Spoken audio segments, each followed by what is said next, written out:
என்னோட சேனலை சப்ஸ்கிரைப் பண்ணாதவங்க இப்போவே சப்ஸ்கிரைப் பண்ணிவிடுங்க. அப்படியே உடனே கூட அப்டேட்ஸுக்கு பக்கத்தில் உள்ள பெல் ஐக்கானை ப்ரெஸ் பண்ணுங்கள். வெல்கம் டு சமையலறை. நாம் இன்றைக்கி பார்க்க போகிறது வெஜ் கட்லெட். அதுக்கு தேவையான பொருட்கள்: ஒரு வெங்காயம் பொடி பொடியாக கட் பண்ணி வச்சுக்கோங்க, 8 பீன்ஸ் அதையும் நல்லா பொடி பொடியாக கட் பண்ணி வச்சுக்கோங்க, ஒரு கேரட் நல்லா பொடி பொடியாக கட் பண்ணி வச்சுக்கோங்க, அப்புறமா கொஞ்சமாக பச்சை பட்டாணி, 3 டேபிள் ஸ்பூன் மைதா மாவு, கொஞ்சமாக கொத்தமல்லி, ஒரு பச்சை மிளகாய் நல்லா பொடி பொடியாக கட் பண்ணி வச்சுக்கோங்க, 1 ஸ்பூன் இஞ்சி பூண்டு paste, 1/2 teaspoon garam masala, 1/2 teaspoon மஞ்சத்தூள், 1/2 டீஸ்பூன் ரெட் சில்லி பவுடர் இல்லை காரத்துக்கு ஏற்படுத்திக்கோங்க, தேவையான உப்பு, வேக வச்ச உருளைக்கிழங்கு, பிரெட் கம்ஸ். வாங்க நம்ம செய்ய ஆரம்பிச்சிடலாம். வேக வச்ச உருளைக்கிழங்கை நல்லா மசிச்சு எடுத்து வச்சுக்கோங்க.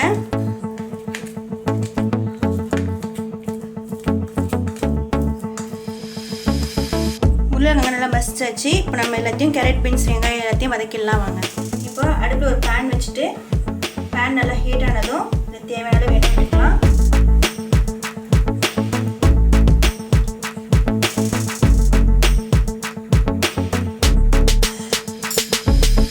எண்ணெய் ஹீட் ஆனதும் கட் பண்ணி வச்சுக்கிற வெங்காயத்தோடு சேர்த்துக்கலாம்.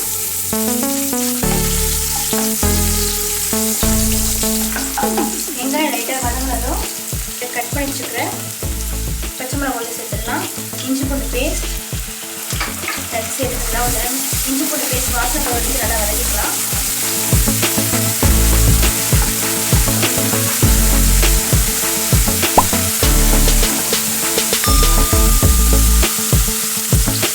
இஞ்சி பூண்டு பேஸ்ட் வாசனை போனதும் இதில் எடுத்து வச்சுக்கிற கரம் மசாலா, மஞ்சள் தூள், ரெட் சில்லி பவுடர் நல்லா மிக்ஸ் பண்ணி விட்டுக்கோங்க.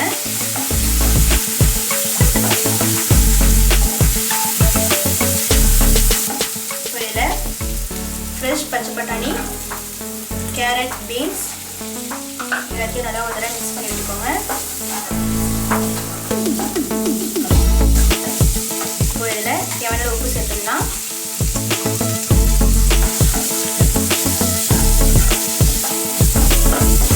இப்போ இதில் 1/2 டம்ளர் தண்ணி விட்டு காய்கறியை வேக வச்சு எடுத்துக்கலாம்.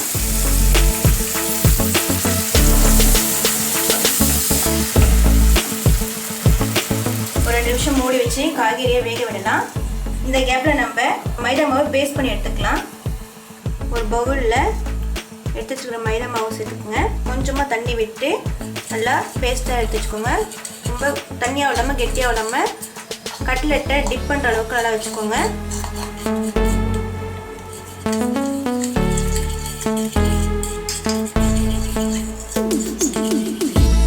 நல்லா இந்த அளவுக்கு எடுத்து வச்சுக்கோங்க.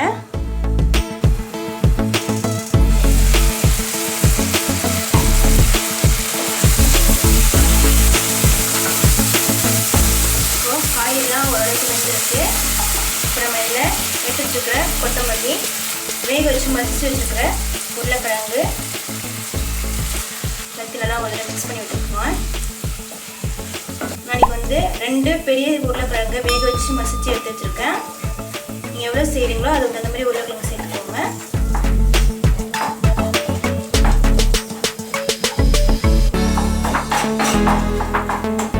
அவ்வளோதான், இது ரெடி ஆகிடுச்சு. நம்ம அடுப்பை ஆஃப் பண்ணிவிட்டு இது லைட்டாக ஆறுனதுக்கப்புறமா நம்ம கட்லெட் ரெடி பண்ணி பொரிச்சிடலாம்.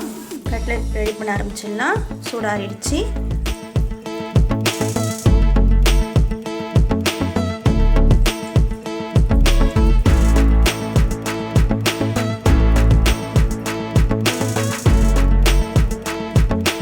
ரெடி பண்ணியாச்சு.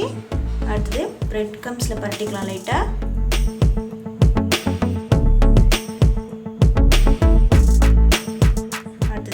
மைதா மாவு,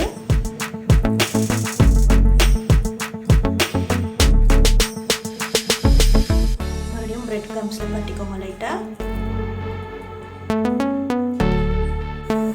இப்போ இதை ரவுண்டாக ரெடி பண்ணி வச்சாச்சு. இப்போ நம்ம இதை எண்ணெயில் ஃப்ரை பண்ணி எடுத்துடலாம். இப்போ அடுப்பில் ஒரு பேன் வச்சுக்கோங்க. பேன் ஹீட் ஆனதும் இல்லை தேவையான அளவு எண்ணெய் விட்டுக்கலாம்.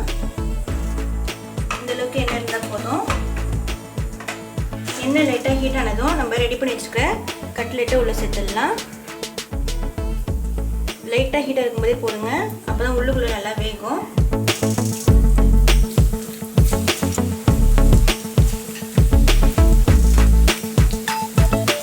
இப்போ இதை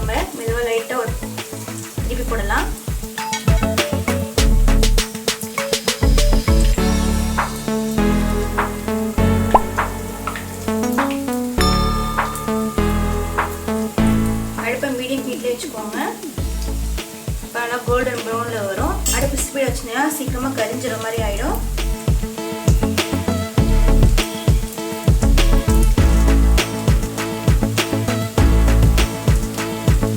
இதை மறுபடியும் திருப்பி போட்டு இன்னொரு சைடு வேக வைக்கலாம்.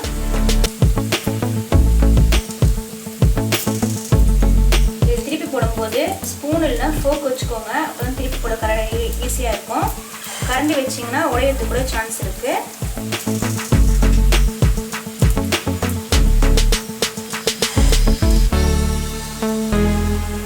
இப்போ ரெடி ஆகிடுச்சு. நம்ம எடுத்து வெளில வச்சிடலாம்.